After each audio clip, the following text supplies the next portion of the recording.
today we're going to remove the intake manifold to be able to switch out the solenoids for the eco mode, where it shuts down half of the cylinders, so you have a 4-cylinder to save you gas. Anyways, I just replaced the main camshaft positioning sensor on this one, and we are still getting the same P000B code. My buddy has a snap-on scanner, and he is saying that it is one of these solenoids. It is on bank 1, and it's the exhaust. I picked these parts up from Dodge directly.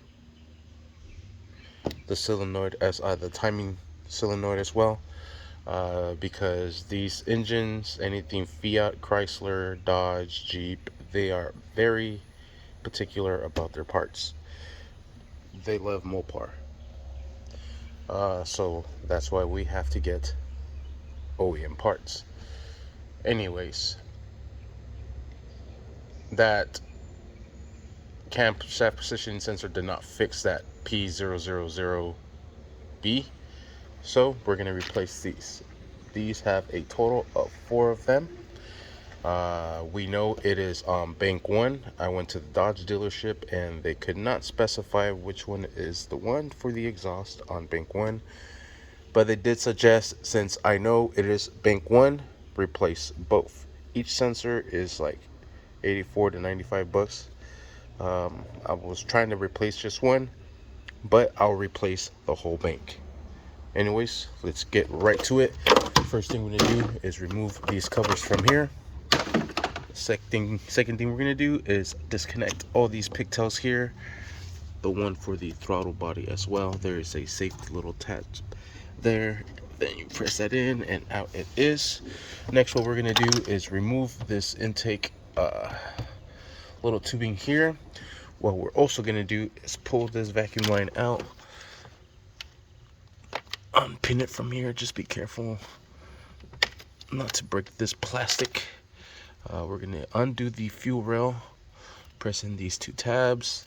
You might want to have a rag available because it is going to start to leak some fuel there. There is one sensor that we are going to disconnect.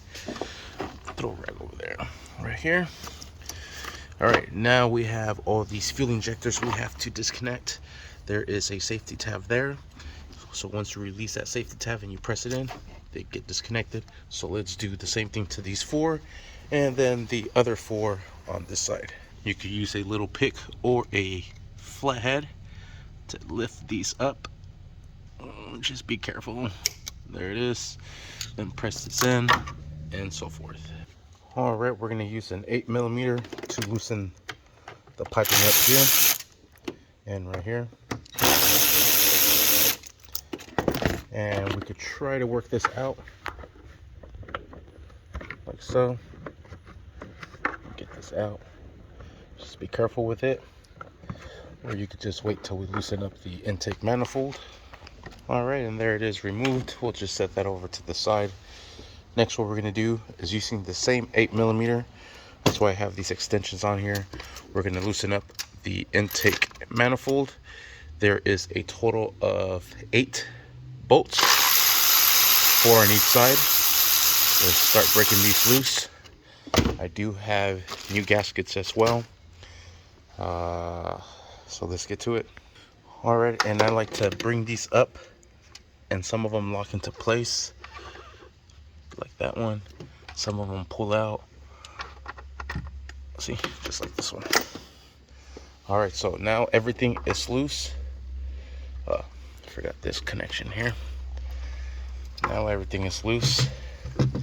We'll just bring this over to the side so we can replace those sensors at the bottom. Alright, and there it is. This is why these have to be replaced. They're no longer good. They're no longer making a seal. Here are the ones that we are replacing. Same thing with this one's here. Press that tab back out and slide this pigtail out. And same thing with this one here. Maybe use a small flathead Don't want to mess up your fingernail. All right, and it looks like these will be 10 mils. So let me drive these bolts out, and we'll grab these sensors out of there. It is the 10 mil. Sweet. And I'll do the last one while I'm at it. We'll set these over to the side.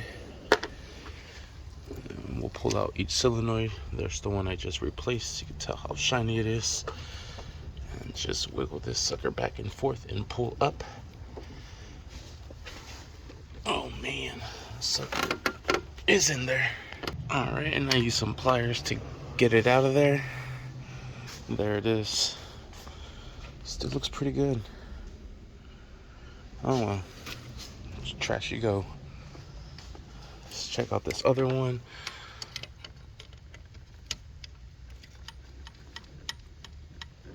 Oh my god. They still look pretty good too. I see a little bit of speckles right there.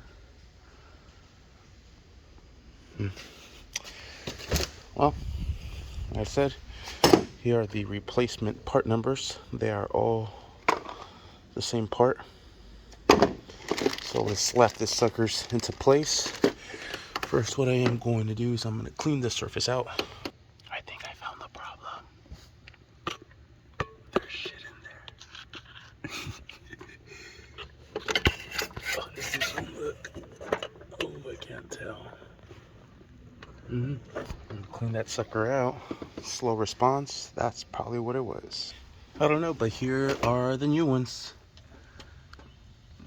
Put those suckers into place. Perfect. And the last one, we'll put in the bolts. Perfect. Secure that sucker down, connect the pigtails, replace those gaskets, put everything back. All right, secure these back down. And then connect the pigtails to them. And like I said, replace gaskets. Here are the gaskets for that there. And then we'll clean the surfaces on the heads, put everything back together. Plug these in. Make sure you secure this clip. Same thing with this one here. Make sure that's nice and secured. These, make sure they're nice and pressed in. They are. Cool. Ready for the next phase. All right, brand new gaskets are going on. Perfect. And this intake manifold, I just want to give this quick tip, was damaged. This engine overheated and the surfaces actually melted. What I did was sandpapered everything with a sanding machine. So I sanded everything down, and then with a hot iron I went through it and made the grooves again. And I'm just applying a little bit of RTV silicone right underneath it so it makes a nice good seal. Cleaned off the old RVT silicone. That's why I have the heads covered. So now I'm just dabbing it a little bit here right on the edge of the gasket, and I'm placing the gasket into place, and it's holding it there. Just a small tip in case you guys experience the same thing, because these cannot be resurfaced, they're plastic. But I did smooth it all down, remade the grooves, and just using some RVT to make a good seal. So far, pretty good. Sweet, let's get to it still. All right, all the gaskets are into place. We'll place it back to its mating surface and secure everything down. All right, while everything is loose, I suggest putting in this here so you don't struggle. Just lift this up a little bit and just work it into place, and just like so. And then we're just gonna line everything up. We'll start hand threading the bolts into place. Make sure they grab. And I like to put at least 4 of them down first before we start threading all the other ones, so we know that everything is aligned correctly. Just take your time, do not force anything. Everything should just flow smoothly. I think I said there was 4 on each side. There's actually a total of 5 of them on each side. So you want to make sure they're all going in there correctly. Like I said, just hand threading them first. Do not use any tools. This should be hand threaded all the way down to the base. You see? Perfect. Alright, now to secure these down, we'll start right in the middle. And we'll go to the other side in the same procedure, right in the middle. And we want to just snug these down, then right next to it, and then the same thing back and forth. We want to go 1, 2, then next to it, just like so, then next to it like that, and back and forth till we reach the last one. So that way everything goes down smoothly and correctly, and we have no gaps or no issues. So just snug them all down, and then we'll go over and secure every single one. And remember, you don't want to over tighten these. These are all plastic. Crazy, right? Sweet.